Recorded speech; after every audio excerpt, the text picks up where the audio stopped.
ہدایت کے تعلق سے بہت اہم چیز ہے، بہت اہم چیز ہے۔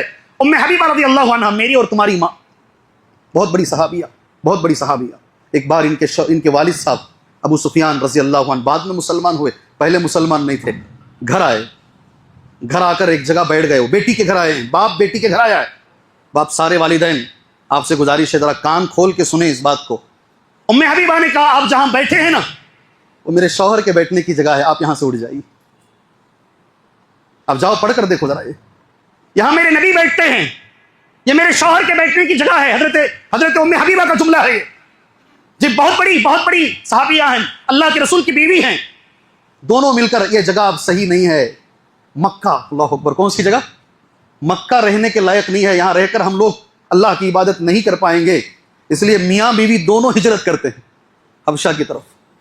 وہاں جانے کے بعد شوہر مرتد ہو جاتے ہیں، اکیلی عورت کو چھوڑ کر، مسلمان ہو کر ہجرت کرنے کے بعد، حبشہ جانے کے بعد، شوہر کا نام ہے عبداللہ بن جحش۔ کیا نام؟ عبداللہ بن جحش۔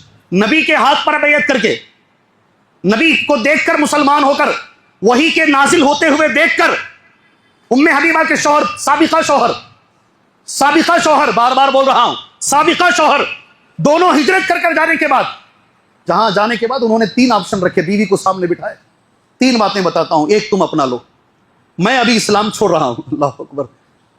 آج اگر کوئی چھوڑتا ہے تعجب کرنے کی ضرورت نہیں ہے، یہ دولت ہے، سب سے عظیم دولت ہے، اللہ جسے دے اسی کے پاس باقی رہے گی۔ تم بھی میرے ساتھ نصرانی ہو جاؤ، عیسائی، پہلا آپشن۔ دوسرا آپشن، اپنے ابا کے پاس چلے جاؤ، مکے میں تمہارے والد ہیں، ابو سفیان سردار ہیں، اپنے ابا کے پاس چلی جاؤ۔ تیسرا آپشن، یہاں رہو گی تو اکیلی رہو، اکیلی عورت دوسرے ملک میں، اسلام پر باقی رہنا ہے تو میرے ساتھ جگہ نہیں ہے، اکیلی رہنا ہے۔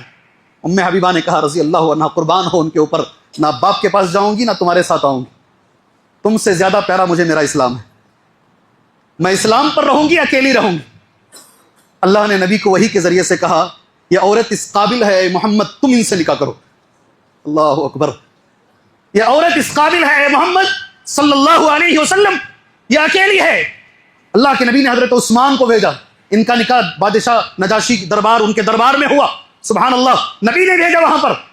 اور یہ دلیل بھی علماء بتاتے ہیں، نبی نے ولیمہ مدینے میں کیا، ولیمے کے لیے ملاقات ضروری نہیں ہے، وہ حبشہ میں تھے اور یہاں اللہ کے نبی صلی اللہ علیہ وسلم مدینہ منورہ کے اندر موجود تھے۔ یہ ام حبیبہ ہیں، کسی کو بھی ہدایت مل کر دوبارہ ہدایت چھین لی جا سکتی ہے۔